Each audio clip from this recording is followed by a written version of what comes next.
Practice, the Bryn Mawr Hospital present the McGee Woodruff Award in recognition of the many years of dedicated services to Thomas G. Frazier, MD, by his colleagues, May 2009. Can you all please stand and give him a...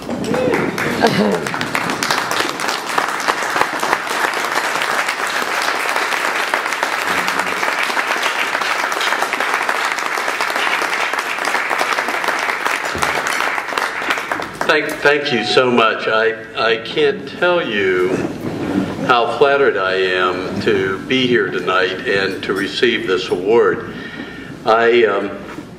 Barbara O'Donoghue was kind enough to send me the past recipients and a little bit of the history of the award. And I may be the only, well, actually, I see Bill Clements and Frank Harrison and Bill Lander, so there are probably a bunch of us in this room that still remember everybody who got this award, but there aren't very many of us. I feel like I'm a very senior person tonight, and I'm very delighted to have this opportunity. When I told my brother, who's a cardiologist in Pittsburgh, that I was going to be getting an award from the Department of Medicine and Family Medicine, he said, well, you know, that's a little bit like Arlen Specter getting a standing ovation at the Republican convention. He said, I don't think it's going to happen. And I said, no, it's really true. I'm going to get an award. But in all honesty, I came to Bryn Mawr in 1976, August of 76. Bill Steinbach, who was my mentor, actually got me on the staff in 1974. I think it was December of 74. And because he needed to have evidence that they were going to bring some young surgeons on at Bryn Mawr.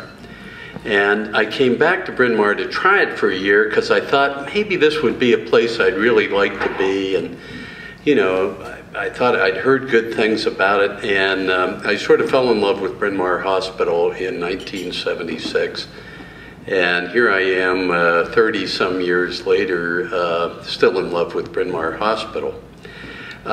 It's been a wonderful ride for me. I've enjoyed every minute of it.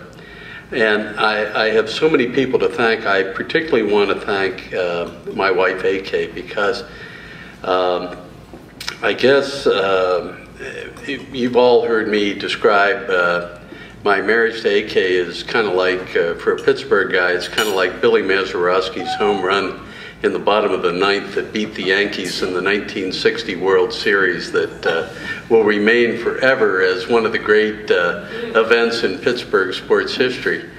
And that's kind of how I feel, and I'm sorry that I only have one of my 5 children here. Eliza Walling, my stepdaughter, is here. Got in from SMU this afternoon. Ramsey's in London, Gibbs in New York doing a play. Timmy and Chris are both in DC, tied up tonight. Timmy's in exams, and Chris had a meeting for the Heritage Foundation. But anyway, I'm sorry that they all couldn't be here to share this because I want them to hear something good about me.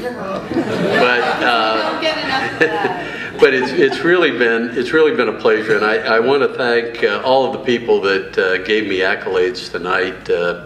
David Rose knows how I feel about him. We've been friends and partners what really seems like forever, and that bond, I think, will never be broken.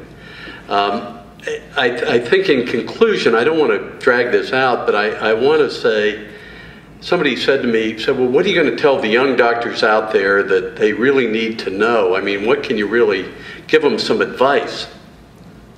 And I tried to think about that, and I think if I've had any success, and I think a couple people commented on this tonight, it's how you communicate with the patient.